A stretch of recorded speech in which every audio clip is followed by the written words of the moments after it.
बहुत समय पहले की बात है। एक सुंदर राज्य में एक छोटा राजकुमार रहता था जिसका नाम अर्जुन था। वह बहुत दयालु और बुद्धिमान था।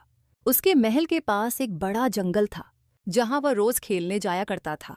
एक दिन खेलते खेलते वह जंगल में बहुत अंदर चला गया। वहां उसे एक सूखा हुआ पेड़ दिखाई दिया जिसकी सभी पत्तियां झड़ चुकी थीं।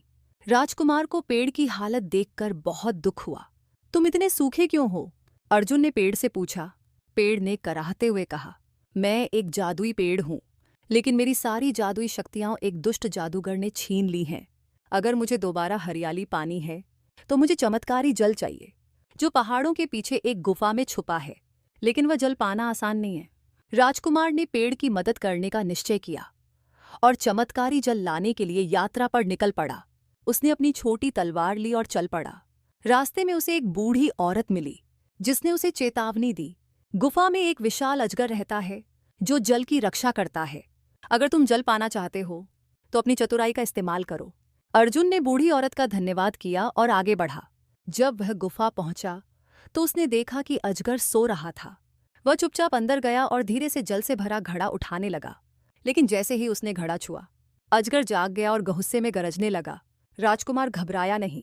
उसने जल्दी से अपनी जेब से एक चमकती हुई जड़ी बूटी निकाली जो उसने रास्ते में पाई थी और उसे अजगर की ओर फेंक दिया। जड़ी बूटी की खुशबू से अजगर को नींद आने लगी और वह फिर से सो गया। अर्जुन ने तुरंत जल का घड़ा उठाया और जंगल की ओर दौड़ पड़ा। जब वह जादुई पेड़ के पास पहुंचा तो उसने जल की कुछ बूंदें पेड़ पर छिड़क दीं। देखते ही देखते पेड़ हरा भरा हो गया। उस पर सुंदर पत्तियां और रंग बिरंगे फूल उग आए। पेड़ ने अपनी जादुई शक्तियां वापस पा लीं और खुशी से अर्जुन को आशीर्वाद दिया। राजकुमार अर्जुन महल लौट आया और अपने माता पिता को पूरी कहानी सुनाई।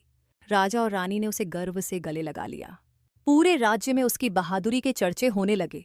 इस प्रकार राजकुमार अर्जुन की बुद्धिमानी और साहस ने न केवल जादुई पेड़ को नया जीवन दिया, बल्कि यह भी सिखाया कि सच्ची दयालुता और चतुराई से कोई भी कठिनाई पार की जा सकती है।